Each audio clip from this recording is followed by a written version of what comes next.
저는 여러분 대부분 다 아시겠지만 제 아내와 아주 비슷한 시기에 같은 대학교를 다녔습니다. 흔히 말하는 캠퍼스 커플이었죠. 제가 학번으로는 7학번이고 제 아내가 8학번이어서 1년 차이가 나는데 함께 있었던 시간이 참 길었습니다. 그래서 여러 가지 추억도 많이 쌓았는데요. 제가 다녔던 대학교가 유교 학교였습니다. 성균관 대학교라고 유교 유학을 기본으로 하는 학교였기 때문에 봄에 학교에서 축제를 할 때가 되면 전통 혼례식을 구경할 수 있는 기회가 종종 있었습니다. 전통 혼례식 여러분들 혹시 보셨나요? 전통 혼례식의 하이라이트는 무엇보다도 신부가 꽃가마를 타고 들어오는 그 장면입니다. 저 멀리서 신부가 탄 꽃가마가 딱 들어오면 구경하는 사람들도 마음이 막 설레요.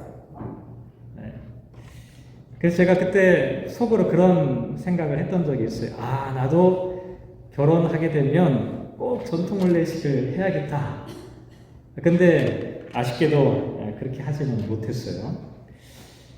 근데 사실 전통 혼례식이라는 게 조금 복잡해요. 절차가 여러 가지가 많이 있는데 크게 보면 대략적으로 두 부분으로 나누어서 생각해 볼 수가 있는데 맨 첫 번째는 뭐냐면 신랑이 신부의 집으로 가서 혼례식을 하게 됩니다. 우리가 혼인예식이라고 하는 것을 어디서 하냐면 신부 집에 가서 해요.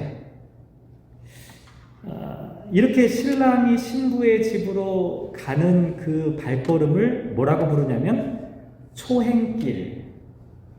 이 초행길이라고 하는 게 아무나에게 붙여지는 게 아니라 신랑이 신부네 집에 가는 그 첫걸음을 초행길이라고 부르게 되죠. 그 다음엔 어떻게 하느냐?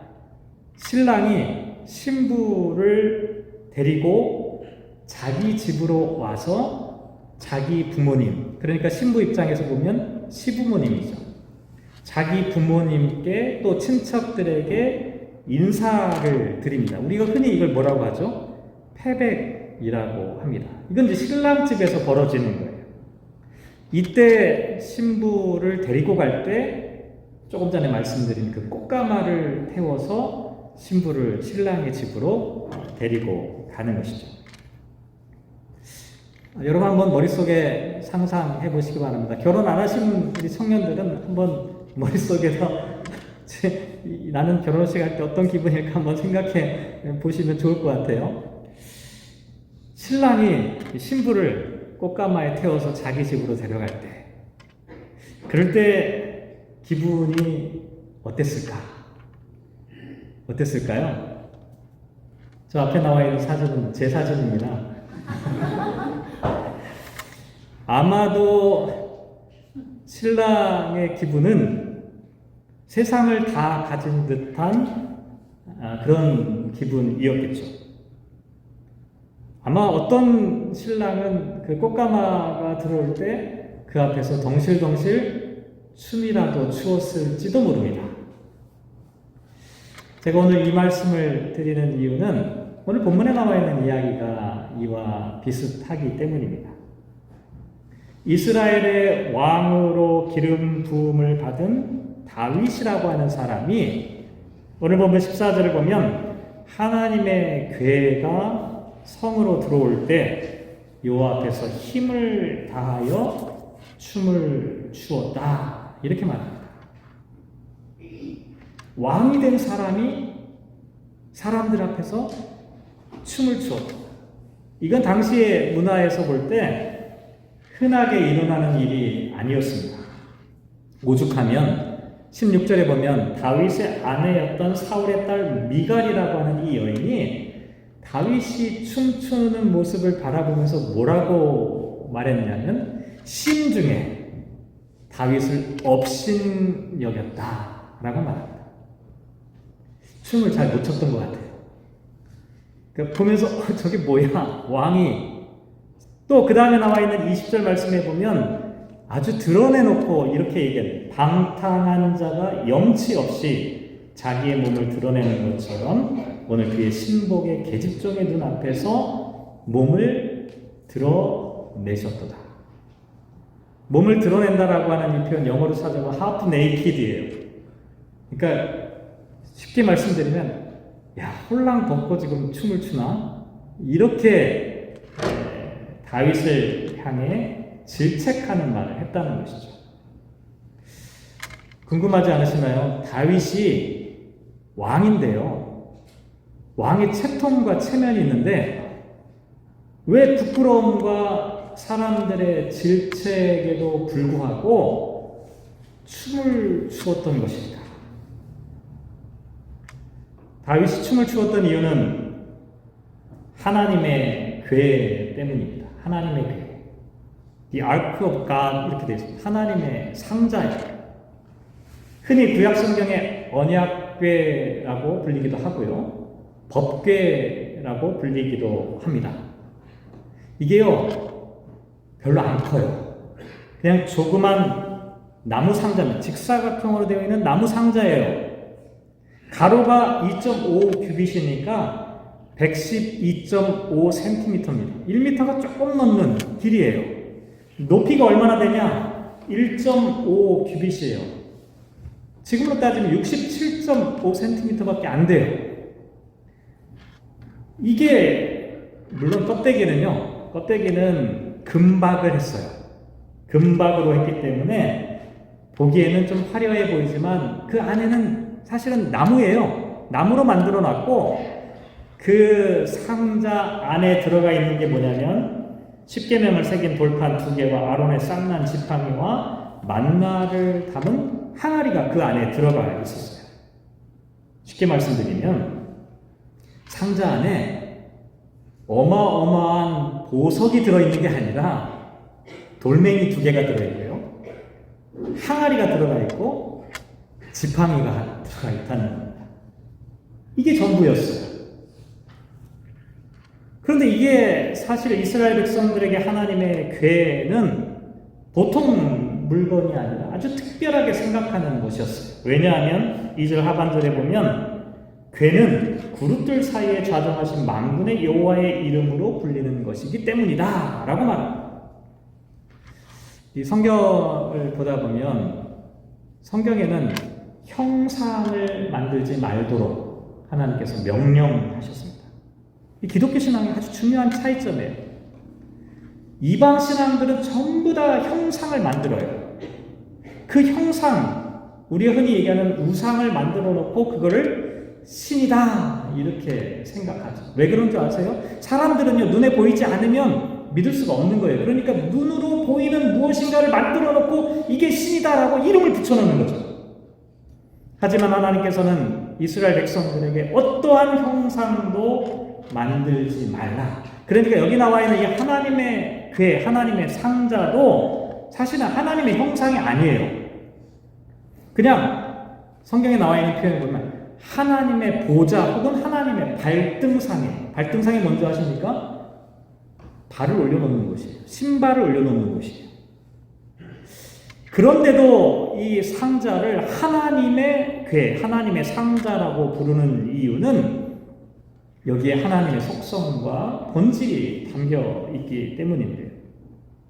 물론 이렇게 하나님의 궤가 중요하고 또 특별한 의미가 있다고 하더라도 이 하나님의 궤 자체가 어떤 신비한 능력을 갖고 있는 것은 아니었어요. 왜냐하면 성경에 나와 있는 이야기를 찾아보면 여호수아는 하나님의 궤를 들고 여리고성을 정복하게 됐어요. 이것만 보면 하나님의 궤가 있으니까 여기에 뭔가 특별한 능력이 있나 보다라고 생각할 수 있겠지만 정반대로 엘리의 아들들, 2 아들이 있는데 이 아들들은 하나님의 궤를 들고 블레셋과의 전투에 참전했어요. 그런데 전쟁에서 완전히 패배하고 하나님의 궤마저도 빼앗겨 버렸던 것이죠. 또 하나님의 궤를 보관했던 오벳 에돔이라고 하는 사람의 집에는 하나님의 복이 임했지만 하나님의 궤를 보관하였던 블레셋 지역에는 전염병이 창궐하게 됐죠. 그러니까요, 하나님의 궤 그 자체가 어떤 능력이 있는 것은 절대로 아니었어요. 그리고 조금 전에 말씀드린 것처럼 하나님의 궤, 하나님의 상자 안에 보석이나 보물이 들어가 있는 것도 아니었어요. 자, 그런데 왜 다윗은 하나님의 궤가 들어올 때 그렇게 좋아서 기뻐서 춤을 추었던 것일까요? 다윗은 하나님의 궤에 담긴 특별한 의미를 누구보다도 잘 알고 있었기 때문이었습니다. 하나님의 궤가 갖고 있는 그 중요성을 알고 있었다는 거예요. 그게 뭐냐? 출애굽기 25장 22절 말씀에 보면 하나님의 궤가 있는 지성소에서 하나님께서 뭐라고 말씀하셨냐면 내가 너와 만나겠다. 하나님께서 만나겠다. 이스라엘 백성들을 만나주시겠다라고 약속하셨어요. 그리고 여호수아서 3장 말씀을 보면 이스라엘 백성들이 요단강을 건널 때 어떻게 건너냐면 하나님의 궤를 맨 제사장들이 앞장서서 건널 때 그 뒤에 이스라엘 백성들이 쫓아서 요단강을 건널 수 있었어요. 또 여호수아서 6장 말씀에 보면 조금 전에 말씀드렸지만 여리고성을 점령할 때도 하나님의 궤를 맨 제사장들이 앞장서서 진행하고 마지막 일곱째 날 함께 함성을 지를 때 여리고성이 무너지게 되었죠. 결국 하나님의 궤는 하나님의 임재, 하나님의 동행을 나타내는 표현이었습니다. 그러니까 다윗은 지금 하나님의 궤가 들어오는 그 광경을 목격할 때 뭘 봤냐면 조그마한 상자 하나가 들어오는 걸 본 게 아니라 하나님께서 우리와 함께 동행하시는구나. 하나님의 임재가 우리와 함께 하고 있구나라고 하는 것을 깨달았던 거예요. 그러니까 그 모습을 보고 기뻐서 춤을 추었던 것이죠. 그런데 다윗이 이렇게 하나님의 궤의 중요성과 의미를 알고 있었음에도 불구하고 하나님의 궤를 운반하는 첫 번째 시도는 완전히 실패했어요. 그 이유는 한마디로 말씀드리면 무지와 욕심 때문이었는데요. 다윗은 불행하게도 하나님의 궤에 대한 정확한 지식이 없었던 것으로 보여요. 왜냐하면 3절 말씀에 보면 그들이 하나님의 궤를 새 수레에 싣고 산에 있는 아비나답의 집에서 나오는데 아비나답의 아들 우사와 아효가 그 새 수레를 모니라 이렇게 말하고 있습니다. 민수기 4장 15절 말씀에 보면 하나님의 궤를 운반할 때는 어떻게 하도록 했냐면 레위 지파의 고핫 자손들로 하여금 어깨에 메어서 운반하도록 하라 이렇게 말씀하셨어요. 그리고 설사 고핫 자손들이 그 하나님의 궤를 운반한다 하더라도 함부로 만지지 말라. 그들이 죽으리라 라고 경고하셨어요. 근데 오늘 본문 말씀에 보면 하나님의 궤를 운반했던 사람들은 누구냐면 아비나답의 아들 우사와 아효라고 하는 사람의 이름이 등장해요. 우사와 아효라고 하는 사람이 아비나답의 아들로 나와 있지만 이 역사적인 증거를 찾아보면 사실은 아비나답의 아들이 아니라 손자로 알려져 있는 사람들이에요. 왜 그러냐면 사무엘상 7장 1절에 보면 아비나답의 아들은 엘르아살이고 우사와 아효는 엘르아살의 아들로 되어져 있죠. 어쨌든 그 할아버지가 유명한 분이니까 할아버지의 이름으로 그냥 그 자손들을 이름을 넣었던 것이죠. 어쨌든 이들은 고핫 자손이 아니었어요. 그럼에도 불구하고 하나님의 궤를 운반하는 책임자가 되었던 이유는 당시에 하나님의 궤가 아비나답의 집에서 머물고 있었기 때문이었어요. 제가 볼 때 이거는 다윗이 정치적으로 타협한 거예요. 아비나답이 그것을 보관하고 있으니까 그 집을 배려해 준다라고 생각을 했던 것이죠. 이들이 하나님의 궤를 보관하고 있으니까 이들이 하나님의 궤에 대한 기득권을 갖고 있다라고 인정해 준 거예요. 그러니까 성경에 명백하게 레위지파 고핫 자손들로 하여금 하나님의 궤를 운반하도록 하셨던 그 명령과 상관없이 이들에게 하나님의 궤를 운반하도록 했던 것이죠. 또 무엇보다도 중요한 건 뭐냐면 하나님의 궤를 운반할 때 성경이 기록되어져 있는 대로 어깨에 매지 않고 수레를 사용했다는 사실입니다. 이게 왜 문제가 되냐면 당시 이방인들은 새 축제를 하게 되면 우상 퍼레이드를 했습니다. 빅토리아도 퍼레이드 같은 거 많이 하잖아요. 퍼레이드를 했어요. 트럭에다가 짐을 멋있는 것들을 실어놓고 길거리를 한 바퀴 돌아가는 걸 우리가 퍼레이드 한다라고 얘기를 하잖아요. 마찬가지예요. 수레에다가 만들어진 우상을 싣고 그 동네를 돌아다니면서 사람들에게 과시하는 게 새 수레의 용도였던 겁니다. 그러니까 하나님의 궤를 하나님께서 말씀하신 대로 어깨에 매지 않고 수레를 사용하여 운반하려고 했다는 것은 하나님의 궤를 마치 우상의 신상처럼 여기고 있었다는 증거가 됩니다. 불행하게도 다윗은 이걸 용인했습니다. 그래서 하나님의 궤를 수레에 담아 옮기도록 승인한 것이죠. 또 다윗이 하나님의 궤를 운반하려다가 실패했던 중요한 이유 중에 하나는 제가 볼 때는 동기가 불순했기 때문이라고 저는 생각합니다. 역사적으로 이스라엘 백성들은 엘리 제사장 시대에 블레셋과의 전투에서 패배하면서 하나님의 궤를 빼앗기게 됩니다. 조금 전에 말씀드렸던 그 내용이에요. 엘리의 두 아들이 전쟁터에 하나님의 궤가 있으면 승리할 거라고 믿고 하나님의 궤를 가지고 갔는데 보기 좋게 실패한 거예요. 뿐만 아니라 하나님의 궤마저도 블레셋 땅으로 빼앗겨 버린 거예요. 그러니까 다윗은 하나님의 궤를 다시 가지고 오는 것이야말로 진정한 승리, 블레셋을 향한 진정한 승리의 마침표라고 생각했던 거예요. 정치적인 의도가 숨겨져 있었던 것이죠. 그래서 어떻게 했는지 아십니까? 1절을 다시 한번 보시면 이렇게 나와 있어요. 이스라엘에서 뽑은 무리 3만 명을 모았다. 제가 볼 때는요, 아무리 무거워도 두 사람이면 운반할 수 있어요. 그렇잖아요. 1m 조금 더 되는 그 상자 안에 뭐 들어있는 것도 없는데 두 사람 아니면 네 사람이면 충분히 들고 옮길 수 있는 정도입니다. 그런데 몇 명을 지금 모았냐면 3만 명의 군사를 모집했어요. 아니 30명도 아니고 300명도 아니고 3,000명도 아니고 3만 명이 왜 필요했을까요?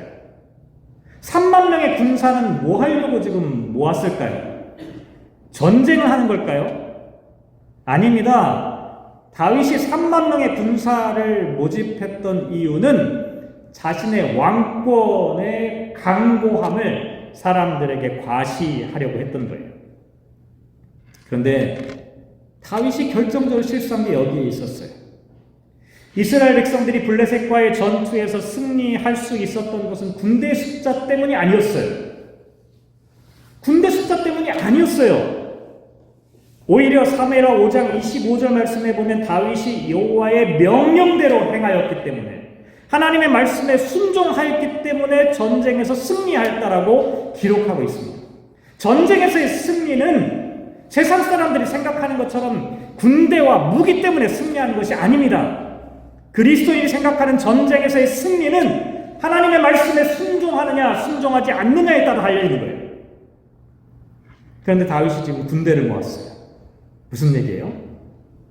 블레셋과의 전투에서 승리한 것이 마치 하나님께서 주신 은혜로 거둔 것이 아니라 내가 모은 이 군사력으로 말미암아 승리한 것이라고 사람들에게 보여주려고 했다는 것이죠. 그런 마음으로 지금 군대를 소집하게 된 거예요. 또 어떤 잘못을 했냐면 5절 말씀에 보면 하나님의 궤를 옮길 때 이렇게 기록하고 있어요. 다윗과 이스라엘 온 족속은 잣나무로 만든 여러 가지 악기와 수금과 비파와 소고와 양금과 제금으로 여호와 앞에 연주하였다. 겉으로 보면 이게 뭐가 문제인지 사실은 구분하기가 어려워요. 왜냐하면 시편 말씀에 보면 다양한 악기를 통해서 하나님을 찬양했던 이야기가 너무나 많이 기록되어 있기 때문에 그래요. 하나님을 찬양하는데 여러 가지 악기를 동원하는 것이 뭐가 문제겠어요? 문제가 아니에요. 그런데 문제는 뭐냐면 여기 나와 있는 연주한다라고 하는 이 단어가 문제입니다. 영어로 번역해 보면 to laugh예요. 이게 참 가슴 아픈 이야기입니다. 본문에는 여호와 앞에서 연주했다라고 기록하고 있는데 사실 이 연주는 하나님을 찬양하는 것이 아니었어요. 인간적인 쾌락과 즐거움, 사람들이 즐기도록 하기 위한 그와 같은 연주였다는 것이죠. 다시 말씀드리면 다윗이 첫 번째로 하나님의 궤를 운반하려고 했을 때 그때 군대를 모았어요. 엄청난 오케스트라와 악기를 다 동원했어요. 어마어마한 세레머니를 벌리면서 지금 뭘 보여주려고 했냐면 하나님의 거룩하심을 보여주려고 했던 것이 아니라 자신의 왕권이 이렇게 강하다, 우리의 힘과 능력이 이렇게 강력하다라고 하는 것을 세상에 드러내기 위한 도구로 하나님의 궤를 수단으로 삼으려고 했던 것이었죠. 이와 같은 무지와 불순한 의도는 결국 큰 사고로 이어지게 되었어요. 우리가 함께 읽지는 않았지만 6절과 7절 말씀에 보면 그 사고의 전말이 기록되어 있는데요. 그들이 나곤의 타작마당에 이르러서는 소들이 뛰므로 우사가 손을 들어 하나님의 궤를 붙들었더니 여호와 하나님이 우사가 잘못함으로 말미암아 진노하사 그를 그곳에서 치시니 그가 거기 하나님의 궤 곁에서 죽으니라. 끔찍한 사건이 벌어진 겁니다. 하나님의 궤를 운반하는 책임자였던 우사라고 하는 그 지명이 또 있어요. 본문에 보면 히브리어가 좀 다르게 기록되어 있어요. 우사라고 하는 사람이, 우사라고 하는 그 지명에서 하나님의 궤가 벌쩍 움직일 때 그걸 붙잡아서 그 자리에서 즉사하고 말았던 거예요. 충격적인 일이 아닐 수가 없습니다. 수레를 운반하여 하나님의 궤를 움직이는 이 과정에서 사람이 죽은 거예요. 이건 어떤 얘기일까요? 우사가 잘못해서 죽은 것 같지만 사실은 그렇지 않아요. 우사의 잘못이라고 하는 것은 우사라고 하는 지역에서 저질러진 잘못된 행동이라는 거예요. 이게 무슨 얘기냐면 다윗의 잘못이라고 하는 것을 나타내는 표현입니다. 이건 다윗의 문제예요. 다윗이 그렇게 명령했어요. 다윗이 그 일들을 모두 진행했어요. 사실상 다윗에 대한 하나님의 심판의 선언이라고 할 수가 있습니다.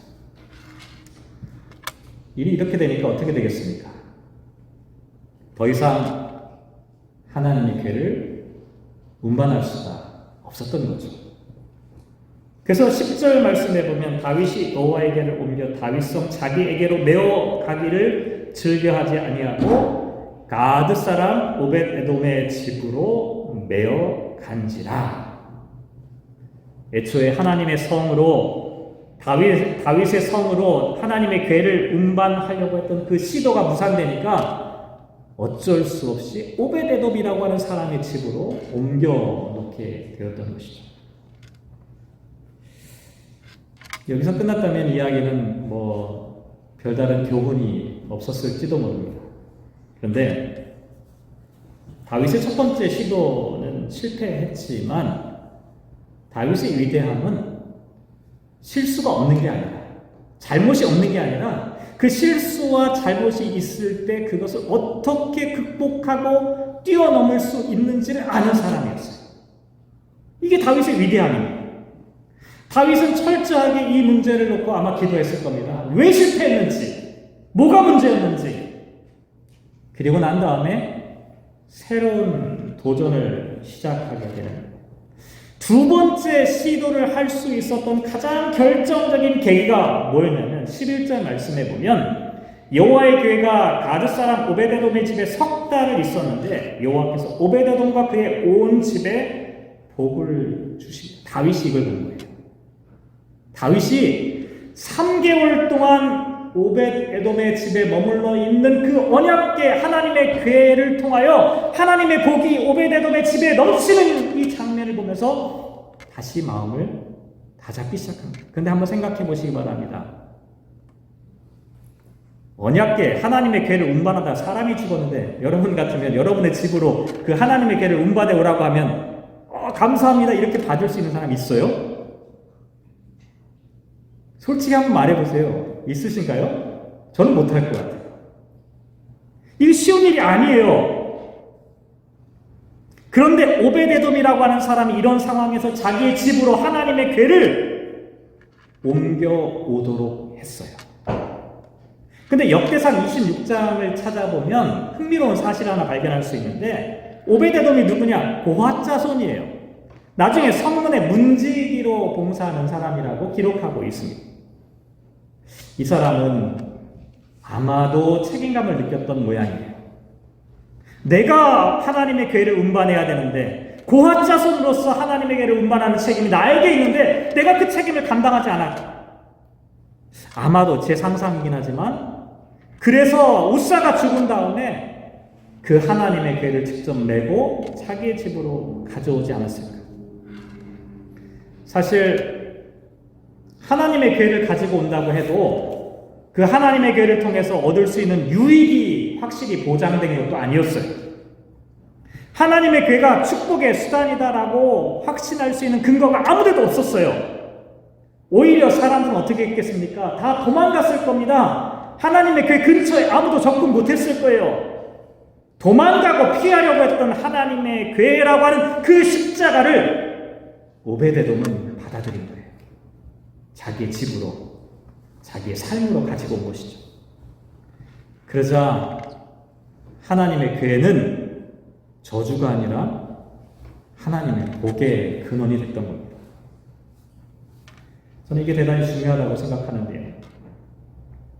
앞에서도 말씀드렸지만 하나님의 궤는 결코 부적이 아닙니다. 하나님의 궤가 있다고 저절로 복을 받거나 전쟁에서 승리하는 것이 아니란 말입니다. 그럼에도 불구하고 하나님의 궤를 받아들일 수 있다라고 하는 것은 어떤 의미냐? 하나님을 향한 믿음의 결단이 없으면 불가능한 일인 거예요. 십자가를 가슴속에 받아들인다라고 하는 것은 하나님을 향한 믿음이 없으면 믿음의 결단이 아니면 있을 수 없는 일이라는 거예요. 오베데돔은 이런 점에서 믿음의 결단을 했던 사람이었고 다윗이 그걸 본 거예요. 그래서 어떻게 합니까? 12절 말씀에 보면 하나님의 궤를 기쁨으로 메고 오벳에돔의 집에서 다윗성으로 올라갔다라고 말합니다. 아마도 이 과정 얼마나 긴장됐을까요? 한번 생각해 보세요.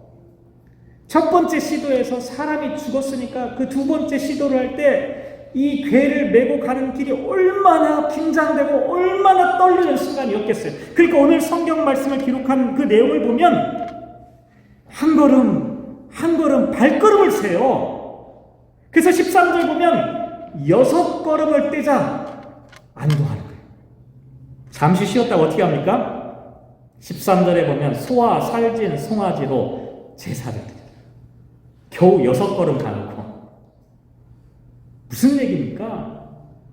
그 한 걸음 한 걸음이 정말 긴장됐다는 겁니다. 한 걸음을 떼어놓는 일이 보통 일이 아니었다는 거예요. 한 걸음을 떼어놓을 때 이 다윗이 그 심정이 어땠을까요? 아마 한 걸음 한 걸음 속에 기도를 담지 않았을까요? 그 한 걸음 가운데 하나님의 역사가 임하게 하여 주십시오. 하나님의 궤를 움직이려고 하는데 하나님이 한 걸음을 붙잡아 주십시오. 다윗은 정말 간절하게 기도했을 겁니다. 첫 번째 시도 때는 어떻게 했어요? 마치 군사작전을 펼치는 것처럼 했잖아요. 군대를 명령해가지고 사람들을 동원했어요. 하나님께 질문한 적도 없습니다. 기도하지도 않았어요.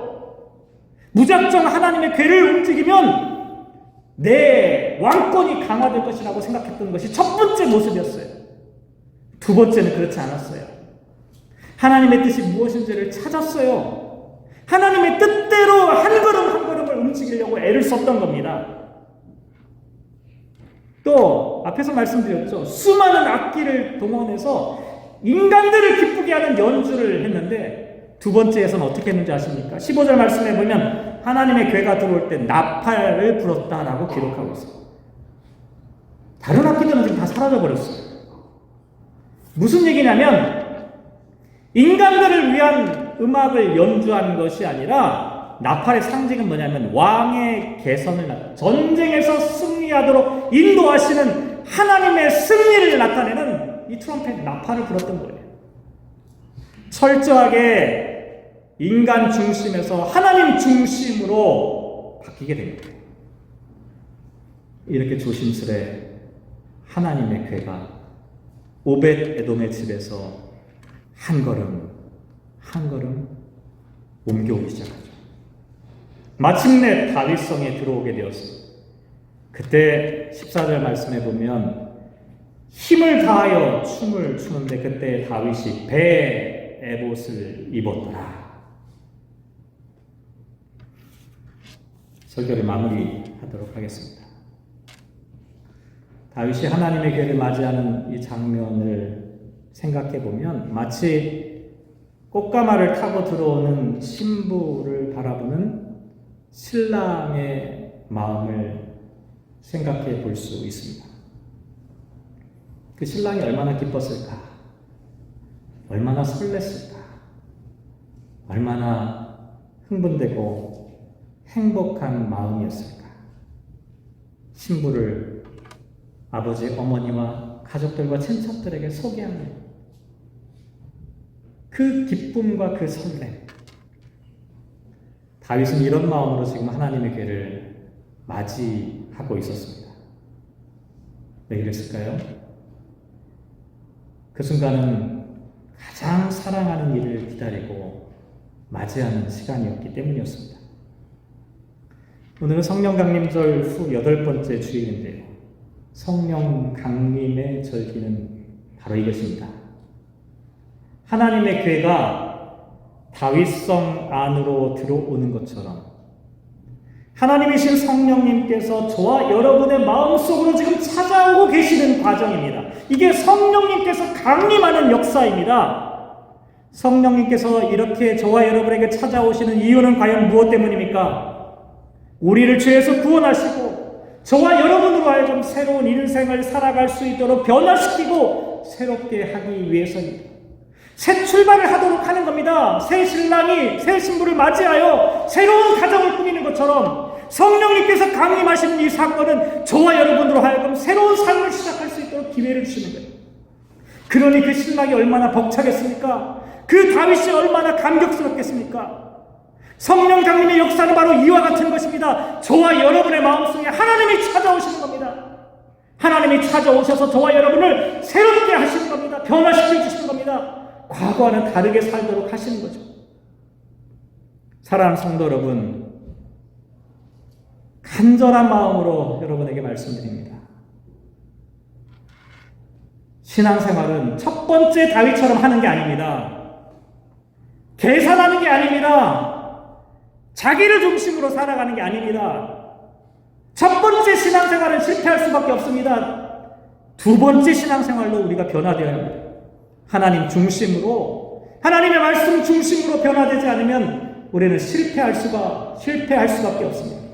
간절히 바라기는 다윗이 하나님의 궤를 맞이하며 벅찬 감정으로 춤을 추었던 것처럼 저와 여러분도 성령 하나님을 맞이할 때, 하나님의 임재를 경험할 때 가슴 벅차는 그 감동으로 하나님을 맞이할 수 있는 저와 여러분 되시기를 주님의 이름으로 축복합니다.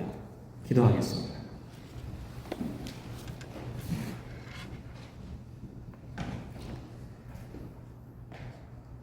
하나님, 우리는 어떻게 지금 하나님의 궤를, 하나님의 성령을, 예수 그리스도를 기다리고 맞이하고 있습니까? 혹시 첫 번째 실패했던 다윗처럼 자신의 왕권과 능력을 보여주기 위한 수단으로 신앙을 이용하고 있지는 않습니다. 간절히 바라기는 우리의 신앙, 우리의 믿음은 두 번째 다윗의 모습이 되게 하여 주십시오. 왕이 아니라 하나님의 종이 되어 그 앞에서 부끄러움도 없이 가슴 벅찬 춤을 추며 하나님의 궤를 맞이했던 그 다윗의 모습이 우리의 모습이 되게 하여 주십시오. 우리가 하나님의 말씀을 준행하며 하나님의 뜻을 좇아 하나님께서 기뻐하시는 삶을 살아갈 수 있도록 인도하여 주십시오. 하나님의 궤를 가벼이 여기지 않았던 다윗이 되게 하여 주십시오. 성령 하나님, 이 시간 우리에게 찾아와 주셔서 우리를 새롭게 하여 주시고 그 새로운 변화의 순간을 감격과 기쁨으로 맞이하는 우리 모두가 되게 하여 주십시오. 함께 하시기를 간절히 소망하며 이 모든 말씀 예수님의 이름으로 기도합니다. 아멘.